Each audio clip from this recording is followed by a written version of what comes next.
我们看看川普真的把自己当神了。现在整个美国某一些人呢、也对他这个五体投地、集体膜拜哦。我们看到川普遇刺案满1周年，就是他在竞选的时候不是差一点被暗杀吗？白宫、国会掀起了造神运动哦，说是他活着是为了拯救美国哦。我们先来看看他在这个美国的纽泽西大都会人寿球场哦，有一个2025年的国际足球的这个俱乐部里面的世界杯决赛的颁奖典礼哦。当您听到了美国国歌响起的时候哦，这个大荧幕里头呢，很多人鼓掌，可是更多现场传出了嘘声，尤其很多英国跟法国的球迷啊，其实对川普是不以为然的哦，所以他们在现场完完全全嘘他、嘘他再嘘他。可川普他不在意啊哦，尽管他有一点点抢到这个球星的风采，可是他反正他是老大，他什么事情哦以他说了为准。他甚至说了一段话，我们来听听看。1-year anniversary of Butler. What was going through your mind this morning when you woke up? I know that you're praising God you're alive, but a lot of people want to know how you're taking this day on this 1-year anniversary. God was protecting me. Maybe because God wanted to see our country do better or do really well, make America great again, but God was protecting me. 好，美国众议院的议长强生啊，他说，1年前的今天，上帝奇迹般的保全了川普总统的生命，透过他引导国家重返伟大哦。有一波造神的人，那当然有一波人是完完全全反对川普的。我们看到呢，白宫他还发布了90秒钟的一段影片啊，颂扬川普的生涯轨迹。这个对，大家看一下，这是现在的美国。另外一方面呢，川普对于反对他的人也是毫不留情，包括你看 Elon Musk， 他说要把他赶出去，有没有扬言？那另外有一位女演员，大家看一看哦，她是一名这个喜剧演员，她叫罗西这个对。那她这个罗西奥唐纳，她是美国的喜剧演员哦。那最近因为她常常批评川普，在她的喜剧上面呢，甚至在她的 social media 上面都对她公开有一些对立上面的一个状况，所以呢川普就直接讲说，你不符合我们伟大国家的最佳利益哦，我在认真考虑要剥夺他的公民身份哦。那一样。马斯克他过去也扬言说要把马斯克给驱逐出境哦，所以你不同意他可能就把你赶走哦，大概是这样的氛围。而另外，刚刚老师也提到了欧盟哦，最终得到了30%的关税哦，这么高的关税，欧盟真的是非常的惊吓，因为他们认为他们该做的都做了。那这样关税大刀，欧盟要不要反制哦？其实我们看到冯德莱恩本来第一时间说他要反制，可是现在感觉又缩了哦，说要延长到8月，就是这些反制的措施。因为像是白宫的经济顾问就说，如果你想反制的话，那你可能会得到更可怕的关税的报复，因为川普对目前的关税协议还不满意啊。如果你不改善，新的关税将如期生效。本来欧盟的报复方案是什么呢？限制美国商品跟服务进入欧盟市场，还可能针对其他的经济领域采取一些措施，像是那个时候川普祭出了钢铝50%的关税，欧盟就想要就列出了大概210亿欧元的美国商品要做一些措施包括高关税。那本来呢，他们让它暂缓的意思就是说，如果美国有善意的回应呢，它就不实施了。可是现在关税实施了，美国的这个看起来很不友善的一个高关税实施了，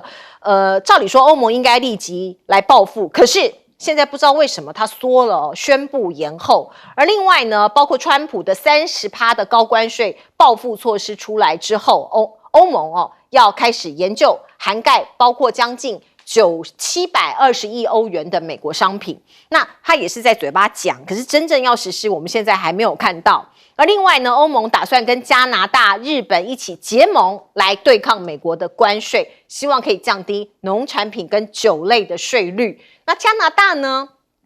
包括加拿大的卡尼，他现在继续在休假。那加拿大的音乐家马修·古德取消美国的演出以抗议川普的关税。民间有非常多人现在很讨厌川普哦，所以加拿大某种程度在民间是团结起来反对美国的哟哦。有一个民调显示，59%的加拿大人已经把美国视为对国家最大的威胁。过去是兄弟之邦，现在是最大的威胁。像是 T 恤上面印上反美的口号啊，哦，各式各样的一些旗帜啊，或商店里面卖的商品哦，都有一些反美的色彩。而另外我们看到呢，包括墨西哥这个国家也一样哦，他们被寄出30%的高关税。墨西哥的总统他就说，我们绝对不会谈判出任何有悖于墨西哥人民的事情，因为 Deadline 是8月1号，所以可能还有挽回的一些可能性哦。我们来看看实际的例子，因为川普的关税啊实施之后哦，其实美国人自己一般的民众也得到很大的这个伤害。像是一名男子哦，这是根据媒体的报道，一名男子哦，今年6月透过网购的平台哦，他从墨西哥买了一张桌子，结果夯不啷当，他要付出台币3万5哦，这个是一般民众哦，可能未来慢慢都会感知到的一些伤害。来，请教亮哥。我觉得欧盟只要冯德莱恩当家，那永远不会有独立自主的反应啊。比如说欧洲议会的贸易的代表，他就认为应该是今天立即进行反制，结果呢，冯德莱恩说8月再谈啊。事实上，按照规定就是今天立即反制。那冯德莱恩就是亲美的嘛，她老公在史丹佛医学院啊，她7个小孩都住在美国。那你欧盟让这种人在当执委会主席，你等于派了一个卧底的人在欧洲嘛，所以你怎么弄啊？而且欧洲本来就是分裂的，比如说北欧国家、波罗的海国家、波兰，甚至现在连德国总理都不讲话。那马克龙现在又说了，也没有干嘛，所以我根本认为欧盟啊自找的啦，实际上已经很认真谈，本来大家都认为这个礼拜欧盟跟美国大概要搞定了，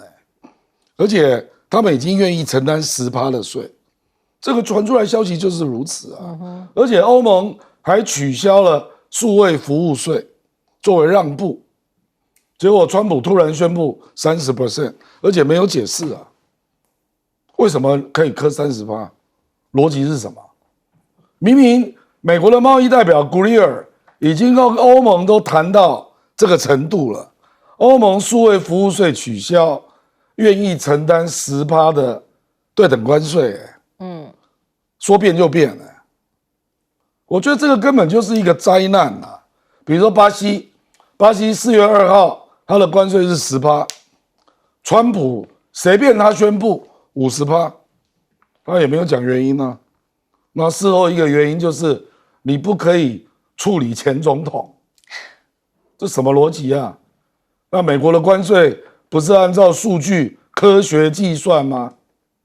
我再讲一个不合理的啦，加拿大的关税35%，墨西哥30%，那结果对加拿大提高到35%，川普说什么原因？说你让芬太尼非法偷渡2%，墨西哥非法偷渡80%，就30%。对啊，加拿大为什么35%？你有解释吗？没有解释啊，我觉得只有一个原因嘛，就是卡尼讲话比较不客气嘛，他不爽。那墨西哥的总统就比较少讲话嘛，就这样嘛。所以我跟你讲，这个世界根本就疯了啦，乱了套了。事实上，连《纽约时报》现在都直接讲这个叫川普关税、川普协议，《纽约时报》都不说这个是美国的，就自己在玩啊，没有任何的科学计算的标准啊，就这样啊。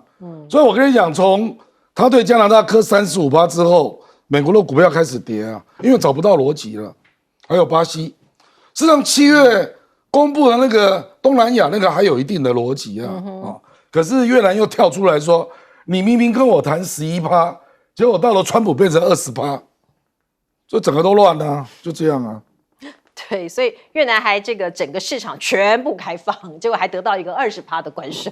老师，我觉得这武林只有一个盟主了，目前呢，但而且他武功真的很高强啦，他想打谁就打谁。但是你知道黑道里面有时候蛮有道义的，但也有人没有道义。基本上他就是一个黑道的老大。他今天呢是一个没有道义的黑道老大，所以谈什么逻辑的，根本不需要逻辑嘛。他要打谁就打谁，而且他最重要是国家利益和私人利益是扯不开的。他今天你得罪了我不爽，你就除籍，对不对？卡尼，你竟然敢那么凶啊？你以为你这学经历背景这么强，受到大家爱戴，还上任的时候讲了好多大话，让加拿大人好喜欢呢、我更不爽你，他当然要磕你。我觉得非常明显，就是说所有的国家到现在为止，我跟你讲，没有人敢怒不敢言呐、谁能反他？欧盟最后，欧洲现在都是一个欧洲猫，虎都变欧洲猫啦。我们想想看，什么叫欧盟？欧盟28个国家，现在英国退出了以后，27个国家，27个国家谁是老大？就德国、法国嘛。只有德法的东西最好卖啦，大概磕了就是德和法，其他小国希腊、其他国家，请问一下，希腊也这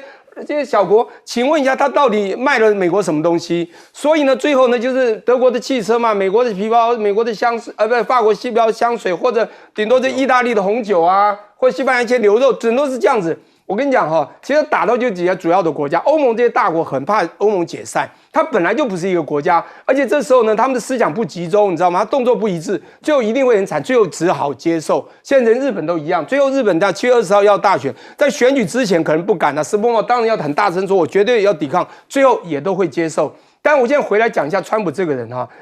真的7月13号去回想一下去年这个时候啊，能够在一枪打过他耳朵之后，能够站起来 fight。我跟你讲哦，拜登不敢，拜登已经躲到人群中被人家保护走，所以这样一个 fight 的精神，的确是一个 event， 叫事件。这个事件你不写书也不行，100年后人家看到这总统的相片那一张，上面那张就是大家的英雄相片。说实在的，但他必须成功，他不成功没有 MAGA 他就完蛋了。所以这时候他部分叫造成，部分也只能这样说。当有一个人只要稍微不反他的人，他有这样的动作，你最少认为他像个英雄，还是蛮勇敢的啦。坦白说，不过我现在讲，还有人说他现在得诺贝尔奖 prize， 说你应该去弄和平奖，但这个到底值不值得，合不合格，这个我觉得大家就要考虑了哈。那当我最后要讲说，欧盟现在讲不好听点哈，他现在不管讲欧盟或任何国家，现在美国做的这个关税啊，的确会出一个很大的问题哦。怎么说呢？他现在关税你拉高，他第一个想法钱就会多了。钱多是因为他 price 增加，请问关税增加，当大家不敢卖你东西的时候，你的 Q quantity 减少 ，P 乘 Q 才是你的拿出的总量的收入 revenue。请问当你 P 关税增加了，看起来表面上如果全世界卖你的东西还是一样多，你不会亏，你甚至赚了。可是万一 Q 减少 ，P 乘 Q 比原来 PQ 少的话怎么办呢？你就是更损失，你的经济更不活络，而且本土会因为成本输入的通膨变高。然后输入的这个成本变高，就产生通膨。这个输入性通膨让美国的经济会衰竭，而且还有一个很重要，就是美国人因为东西会慢慢短缺，而产生消费者信心大减少。这时候会出现美国在半年、1年后的经济会有一个回力球打得更惨。所以当他伤害到全世界的时候，当然他也伤害到自己。现在就是被他伤害这些小弟呢，伤得很痛。他自己将来会慢慢被打得更痛。还有一个最重要，就是当其他国家结盟的时候，就会像4月初的《经济学人》第1版的那个很清楚，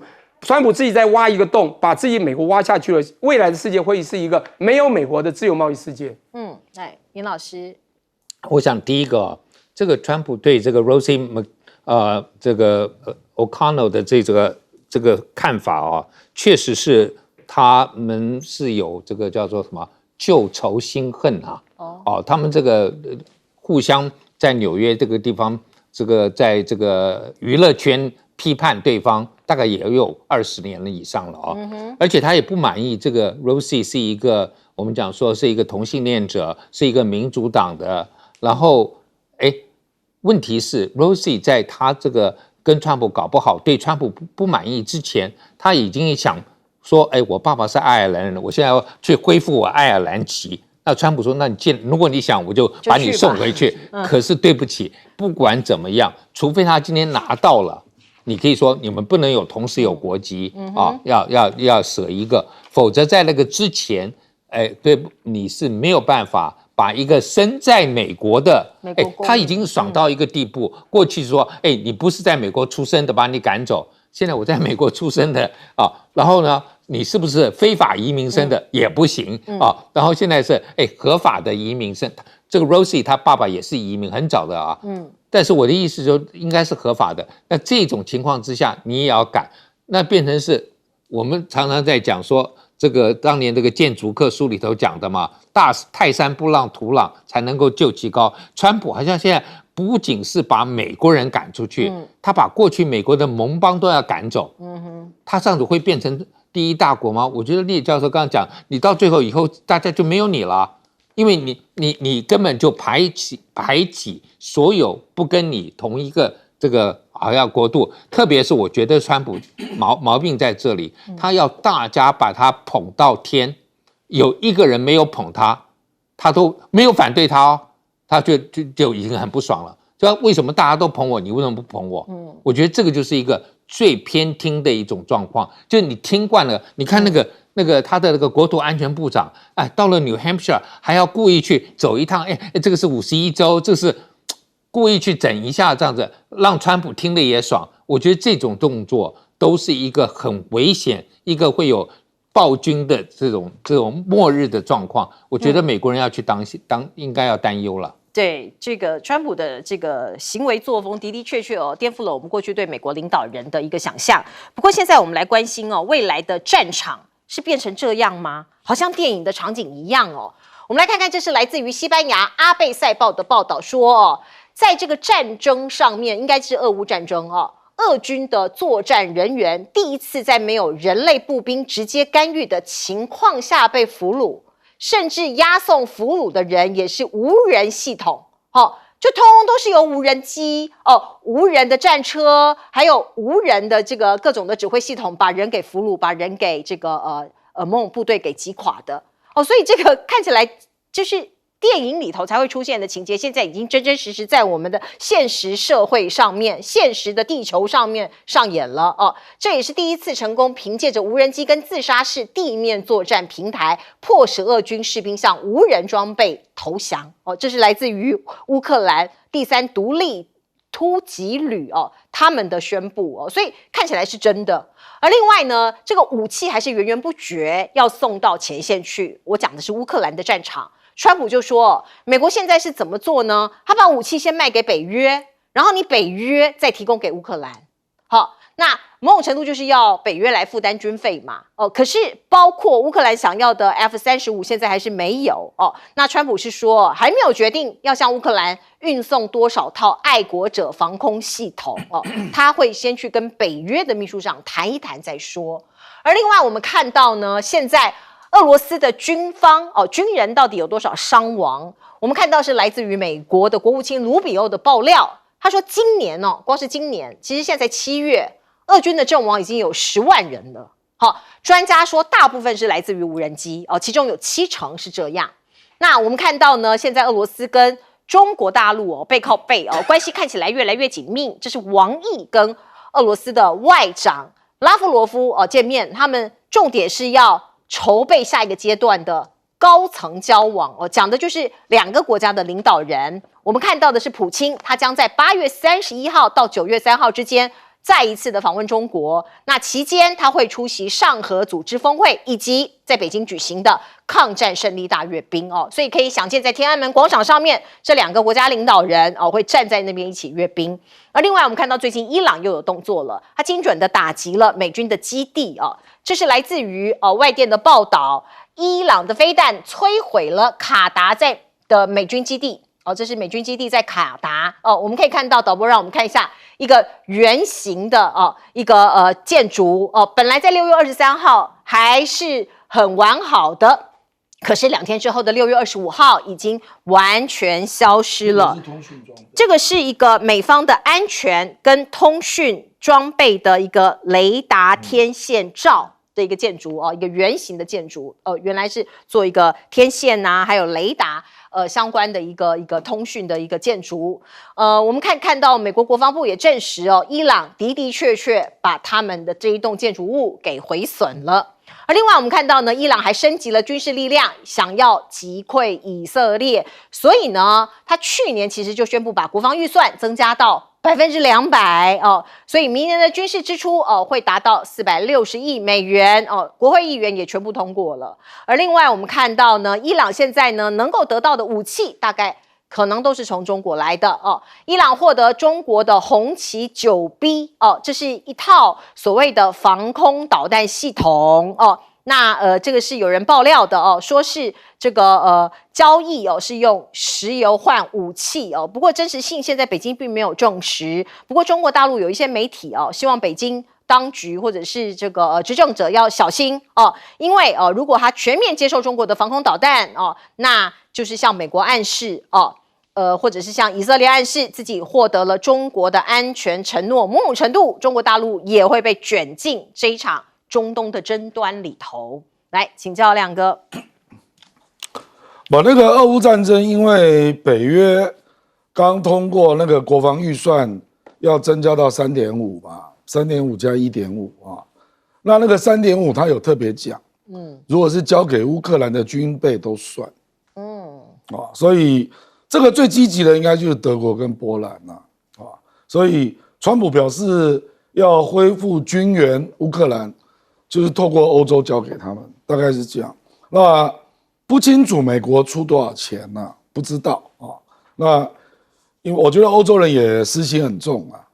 就是与其让俄罗斯直接对欧洲有威胁，那不如去让乌克兰帮我们挡着吧。所以他们愿意给武器了，可是北约不愿意介入。目前就是这样。所以这大概就意味着俄乌战争可能还要再打一阵子啊。可是乌克兰也是死很多人啊，说实在了啊，这个就是你这个战争就没完没了嘛，没有办法结束了啊。那至于伊朗啊，坦白讲，伊朗会打卡达美军基地，这个事情真的有点怪啊。就他到底要干什么？对啊，因为事实上，你打美军基地，那如果美军跟以色列不松手，那真的会导致神权政权整个垮掉。我真的不知道他做这个动作逻辑何在，而且事实上他是打了6到14枚的导弹，那只有1枚没有被拦下来，那就打到这个圆球的通讯装置啊，所以你也没怎么得分啊。川普就直接笑他，说非常软弱的攻击啊，我就不知道这样能干嘛了。这个那至于伊朗啊，伊朗真的也很奇怪，因为我最近就在注意这个新闻，就是伊朗的官方新闻叫 Iran News， 他连续登了2则新闻，第一则是我们已经拿到了歼10C，感谢中国，他真的这样写啊 ，China Thank you 啊，然后后来又隔了2天又登了1则，我们已经拿到了红旗9防空导弹 ，Thank you China， 就 Iran News， 你可以去查。可是中国有承认吗？中国不承认，问题在这里，而且人家去问中国的国防部，国防部不承认，说没有这件事。他想把中国卷进去吧？我就很奇怪了，就是然后中国说我们并没有这样的安排。那事实上前一阵子有传出这个新闻，伊朗说要用石油交易嘛，对，中国拒绝，对，因为伊朗是一个不是很有信用的国家，所以中国要求拿现金，所以那个时候看到的新闻是就停住了，那结果接下来就轮到伊朗新闻2次啊，一次说我们已经拿到歼10C，一次说拿到了红旗 9B，其实如果政治是这样搞，那真的是蛮可怕的。对，所以伊朗到底有什么盘算呢？我们先进一下广告。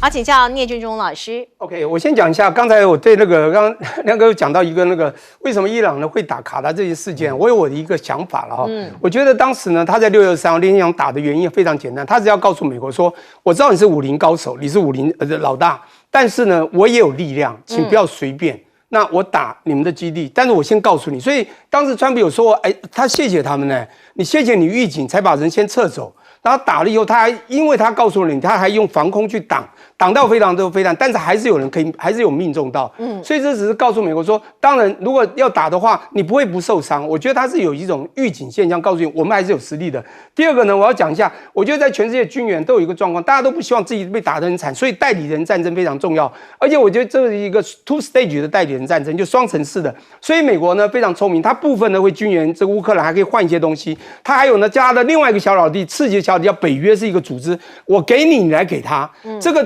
概念啊，跟上次呢伊朗伊战争有点像，就是你有传闻到，所以巴基斯坦啊。好像以前18也打过仗，但巴基斯坦愿意好像说要把坚持支援一下伊朗，这个是什么？也有中国在后面的影子，也是说 two stage， 但中国自己不敢直接，我觉得为什么呢？因为这个武林老大还真的就是美国。那当然你现在实力也很强，可你真的饶了对方，真的是你自己。那最近经济也受伤很惨，但他们现在当奉陪到底。我现在还要讲最后一个呢，就是说。的确，这些世界呢，现在的一流的导弹，你就要知道，有人报道中国非常强啊。它红旗是一个，你知道它的有2颗是攻击的，东风是最知名的、最复杂的，还有一个就是霹雳嘛。这是巴基斯坦坚持带的不是霹雳吗？霹雳可以打到150、180公里，这都公里。但有一个叫防空的，现在很多国家在内陆国家都需要防空，像塞尔维亚最近东欧，你没有听到那个声音，他们也买了那个250这个部队那种防空部队的这个亚利西奇就在讲，他非常欣赏这个，他在去年去参加了这个国际的那个航空展，就发觉中国的那个。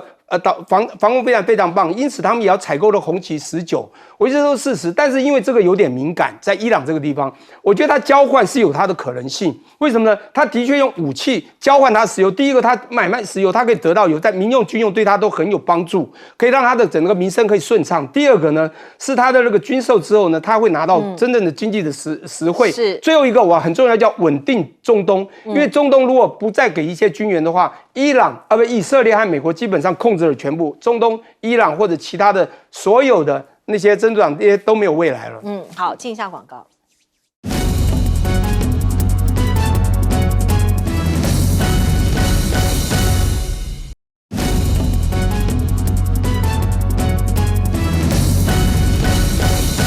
好，我们最后时间交给严老师。我们看王毅啊，跟这个拉夫洛夫他们在马来西亚才建国嘛，那为什么又跑到北京去？我觉得因为拉夫洛夫后来完了之后，他去了一趟北韩啊，然后完了以后，应该有点新的东西可以讨论。但最主要2个人的见面，就是大陆要跟美国叫板的意思，就是说，中国跟俄罗斯的关系是上不封顶啊。然后呢，你今天如果加强对俄罗斯，我还是会跟俄罗斯站在一起。那这种情况之下，美国就没有办法也全力来对抗中国在亚太地区。反正这2个都觉得说，反正唇亡齿寒，我们一定要彼此呼应。你在那边乌克兰继续牵住美国，我在这边也是用台湾的议题也是牵住美国，让美国没办法一次，就是说，如果乌克兰战争结束，对中国其实就美国可以用全力来对抗中国。但是如果乌克兰战争没有结束，中国这边，那如果今天中国跟美国和好了，关税也解决了，然后呢，俄罗斯变成我觉得我孤立了，所以中国大概也会答应他，就是说我不会跟美国走得太近。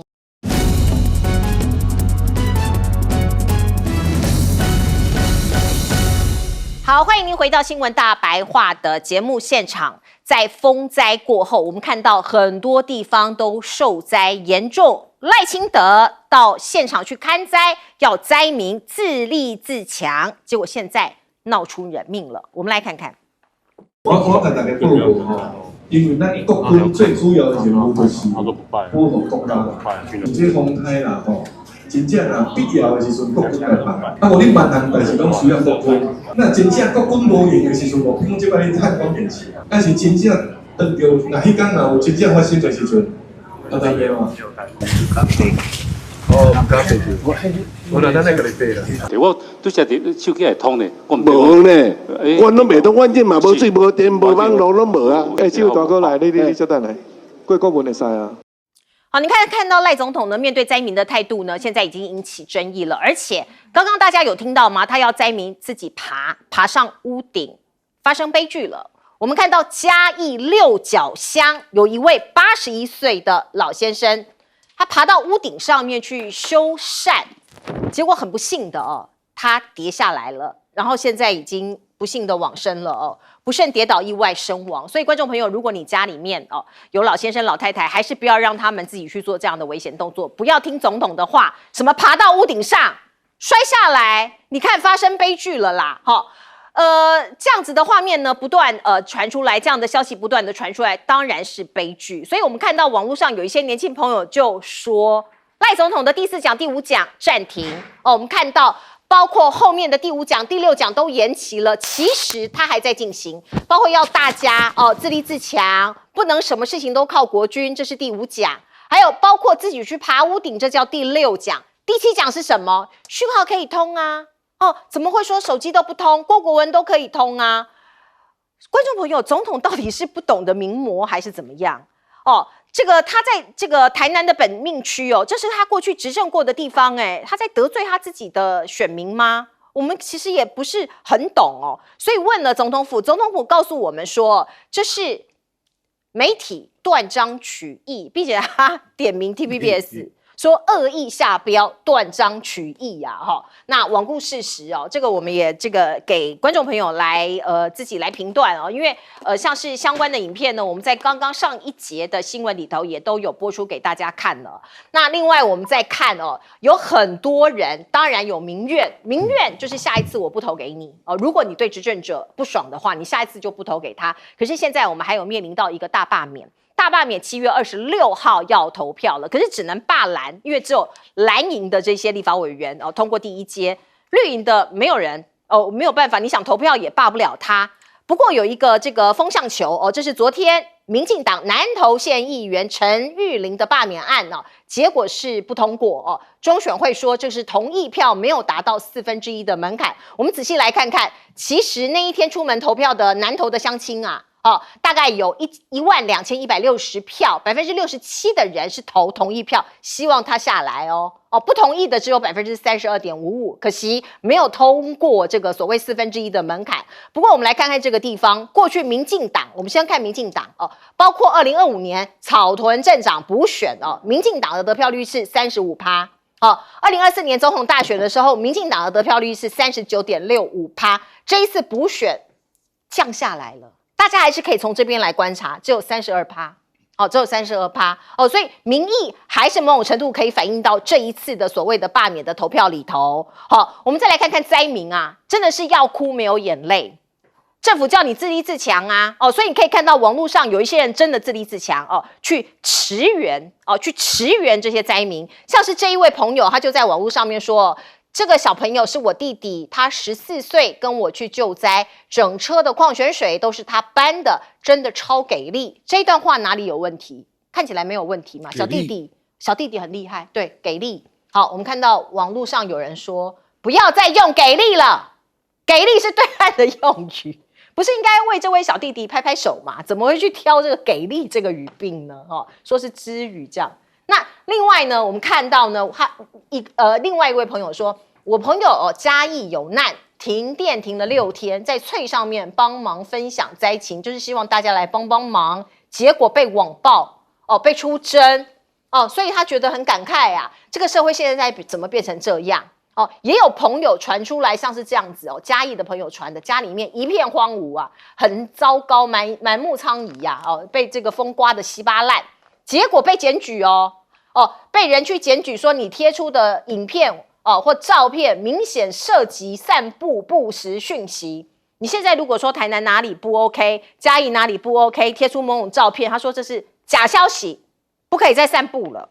已经变这样了那我们再来看看，包括沈伯洋也批评现在普发1万块的这个立法院3读通过了这一条法案是共产党的招这是瘫痪政府沈伯洋是这样讲，他说普发现金是瘫痪政府的第3招，共产党的招，先穷台再统一可是过去呢一模模一样样的事情民进党的立法委员好多贴图呢，经济红利与民共享，拜托这个普发现金1万支持普发现金1万，通通都是民进党的立法委员啊，英系的立委像是庄瑞雄啊、苏治芬、陈明文、蔡易余都有发呢，而且其实没有多久之前发的，所以为什么他们也中了共产党的招吗？大家觉得该不该这个发1万块？很多电视台都在做民调，包括我们看到友台台湾的眼睛民视也做了这样的民调。可是我们看一下民调的结果是怎样，69%的民视的观众认为应该要发，只有31%，大概30%的人觉得不应该发。所以民视的观众朋友也是这样觉得有钱给你谁不要那我们再来看看，包括对等关税，现在台湾还不知道到底几%，因为川普还没有对台湾的结果揭牌嘛。那黑熊学院现在募资要已经登上华盛顿时报3天的全版广告我是不知道多少钱他是说希望国际支持台湾守护民主。于是呢，很多我们看到网络上很多青鸟都在说，为什么川普对我们台湾的关税迟迟不宣布？那是因为川普怕影响到我们大罢免，所以要在大罢免之后才宣布啦。你看这个是不是对照了柯建铭？柯建铭之前就讲啦，罢免是和川普合作的呢。所以我们看到这个叫做这个美国总统川普跟台湾的大罢免，跟台派一起合作要歼灭所谓跟中国大陆合作的这些蓝白委员大概是这样子的一个套路。来，亮哥怎么看？希望柯建铭继续努力，每天讲话这个赖清德真的到现场讲的话真的很怪啦，因为他当过市长，对呀，国军，而且他也知道会留在乡下，大部分都是老人嘛，所以国军救灾，像今天内政部不就立刻征集了1350个替代役去做协助，这个历来都有，而且我们的国防部组织法第2条第9项，协助灾害防救的规划及执行，这是国防部的业务然后赖清德在那边讲说如果国军没空怎么办？拍谁他讲的是汉光演习啦，汉光演习我们投入2.2万国军，我们的国军有18万多所以不知道他在讲什么怪不得沈富雄会说你可不可以少讲一点你就去人到了，坦白讲这种救灾以前李登辉最聪明，你如果总统要到，就带物资来嘛，带协助来嘛，不然你台湾是来练销的基本上都只有带话来2串胶，你不觉得吗？就带话来一下讲国军不一定有空一下讲你不敢爬你要自己爬啦，你怎么不去想乡下剩下哪些人事实上我们看到有一位阿嬷好像晚上因为停电嘛，七股的一个88岁的阿嬷，对她点蜡烛嘛，对不对？结果好像烧起来嘛，对，不幸葬身火窟。那也有另外一个老人家就爬屋顶结果摔下来，刚刚发生的在嘉义，这种不幸的事件实际上都是可以防止的嘛，对不对？所以我觉得坦白讲我的感觉啦，因为他当市长到当行政院长弄足顶金的啦，我认为他是心不在焉，心不在焉，他在想别的事，想什么？汉光演习大罢免他在想这种事所以他漫不经心我就是心不在焉，因为赖清德不是这样的人，他如果注意的是，他不会犯这种错啦。他当以前市长哪有这种事？对啊，我就觉得讲话奇怪，你糟奸到这个程度，他当行政院长也不会犯这种错所以我觉得最可怜的是我们总统府的郭雅慧啦，还要帮他凹，对不对？因为这个是很明显就是漫不经心才会犯的错，我就不相信你林俊宪、陈亭妃、黄伟哲会犯这种错，对不对？所以我觉得这个就是台湾的悲哀啦。今天已经第7、第8天了，第7天了，对不对？我知道还有很多地方还没清干净而且还有4000户停电，这个实在是很离谱。因为我甚至在大陆都看到这个贴文呢，说台湾竟然有1个礼拜之后还在停电的地方，到今天还在停电，不可思议啊！而且坦白讲，到了第3天，冰箱里面的东西都坏光了啦。那也有人在等说救济物资很多地方都没到嘛。而且坦白说哈，我们能够报道的，那算他运气还不错，得到关注。有画面啊，没有报道的呢。还有绿媒，你要不要凭良心问自己啊？你是不是报道的比较少？有些甚至都没有报道。是啊，是啊。那绿媒在干嘛？在报绕境啊，大罢免啊。所以我觉得这个政府已经疯了啦，就像李文忠批沈伯洋一样嘛，普发1万，沈伯洋说这个是共匪要求的，共匪的招。李文忠说你是反共反到起笑呀。我觉得就是这个情况啦，就是因为大罢免行情越来越不好，赖清德非常的焦虑了，才会有这种状态。有很多地方的灾情哦，这个画面出来了，可是因为有台比较少报道，所以很多人以为是假新闻所以还上网去检举，逮捕的灾民好不容易把这个画面传出来，结果被检举是假新闻，真的是情何以堪呐！建中老师 ，OK， 我是这样认为，台湾现在有一个问题，就是开车的人不太会开车，然后把开车乱开，然后会带进一个死胡同。曾经有人就在讲，前一个执政党呢开过大车，那不管他开车的方向对与不对，但他最少开得很稳。但我觉得后来呢，一个新的执政党上来之后，他们并不这么的会开车，但他想操纵这种大车，而且是有点乱开，所以一路都出了问题。我觉得一个最重要，像这次停电，能够不管它停多久，重点在问题为什么会停这么久？这个当然从我们核电这个所谓的零核计划一路的推，你就会发现整个政策的偏误带到了台湾进到一个死胡同。可重点来了，这问题是他们的问题吗？是，但也不是，是最主要是台湾人民的问题。因为台湾人民很怪，就算你被骗了、被误导了，你都还信以为真。我觉得民主很怪啊，民主有3大缺点。第一个呢，是他大部分人都会自私自利，你给他糖吃好的，他会觉得好。第二个呢，盲目盲从。第三个，人云亦云呐。我觉得这3个问题出现到很大，也就是当一个真正领导一个国家的团队，当他们所用心不轨，也就是他们想要的东西不是真正要治国的时候，他只要做文宣，只要来给你很多的很奇怪的异类教育，你就会走到另外一个世界。我必须这样讲，就比如我们讲总统现在的10讲，到底10讲为的是什么？我先讲一下目的，你是要振奋人心，要把我们的这个中华民国把它带到另外一个伟大的世界，还是你要秀自己，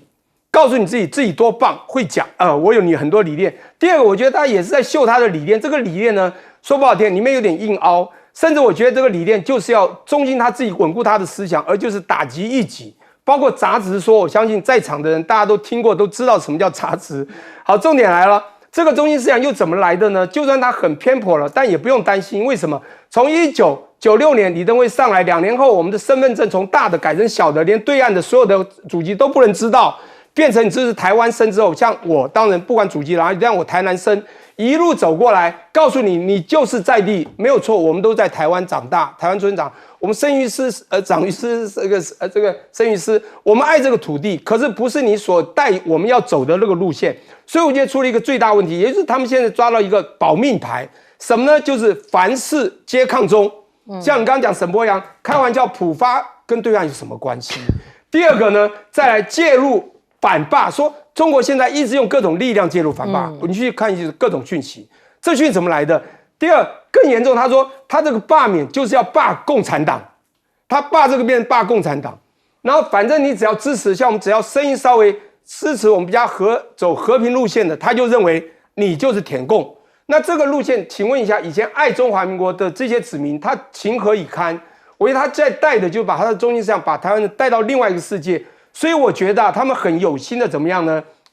认为让人民带入有个被破坏幻想症，就是我们的对岸中国会破坏你。那我觉得他很坏心的，就是真的有点阴险的误导啊，让我们制造纷争跟对岸，让台湾的路呢越走越偏。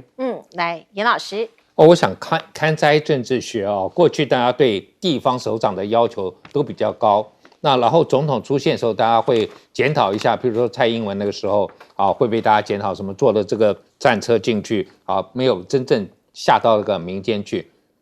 那这个时候我们没事批评的对岸，大家又想到说，哎，温家宝很厉害哦，到了灾区，然后就说来晚了，大家说哇，影帝演得真好，哎，我也希望我们台湾的领导人稍微演一下吧。你稍微演一下，掉个眼泪也好。虽然说可能不晓得是不是真的，但是你至少去关心问候一下说很辛苦了，大家共同我们政府也希望就相信这个市长啊，各个立法委员，因为或者中央政府会尽量找到该有的物资，全力来抢救。我觉得这种话讲有这么难吗？我觉得这个就是，如果你今天没有心，确实真的是可能刚刚亮哥讲的，好像这个心不在焉，因为你任何的一个行政首长，这种我们叫做 lip service 吧，这种就是这个一般可以讲的话，大概都会讲一下。虽然有人会怀疑他的真心，但是至少你要讲一下。那我也觉得说，看了这个沈伯洋讲的这个普发的这个现金我一直在想说，大陆什么时候有普发过给他们人民但我们是从哪里学来的就是这个真的很奇怪，而且过去这个你们也是民进党也是这个主张，蔡英文发过对啊，那另外还有一个你不是你们最喜欢跟川普走在一起吗？川普就是觉得说钱在政府手上最糟糕，还钱于民，所以他减税嘛，对不对？他认为说今天人民做的决定比政府做的更有智慧，在使用金钱上面。所以我现在也是这样的情形，我也认为说，哇，我这个钱如果交给政府，我也不知道它浪费到哪里去了，是不是又去登了华盛顿？对不起不是邮报是时报的广告。华盛顿时报，华盛顿时报，那差很多，所以你要登，要勇敢就去登华盛顿邮报，不要登这么小报好吗？不要登这样子那种立场比较偏激的。登一个主流的报纸好吗？对，不要何必登一个这个华盛顿时报，去登华盛顿邮报，去登纽约时报比较更好一些然后我觉得今天这个柯建铭带这个他的这些绿营的这些网军也好，他们还在觉得说他们在跟川普相互支援欧盟之前也以为川普只有10% 的关税，他还讲完说我的关税不会再超过20了，就回头就打脸欧盟给了个30，打脸墨西哥给了个30，所以你觉得我们今天真的会以为说，就像他前面讲的一句话，川普每天都推翻他自己前面讲的话嘛，他前面说不会超过20了，对，结果来了2个30，那我现在也不觉得说我们台湾一定能够低到20以下。对，其实对于这个美国贸易顺差的10个国家，我们是10个国家之一嘛，到现在只有我们跟印度还没有被宣布，可是不知道结果会如何，大家现在越来越紧张，很多，对，所以他要看你让到最后还能够让多少，他就是把你挤到最后，看你还有榨干，再榨干，榨到最后一滴为止，然后他再宣布是，然后搞不好还是有20。那你觉得说哇，我的汇率已经吃亏了，然后再加上还开放，汇率不算不是我说已经吃亏了汇率了，加沙，然后再加上这个我讲的，就是说他开放他很多东西进口，那些欧盟是因为他不开放嘛，所以给他30，那如果我们今天开放了。还有20，那我觉得我们真的吃亏了，搞不好还比20更高。现在有可能25，都很多人都在这样子的这个预测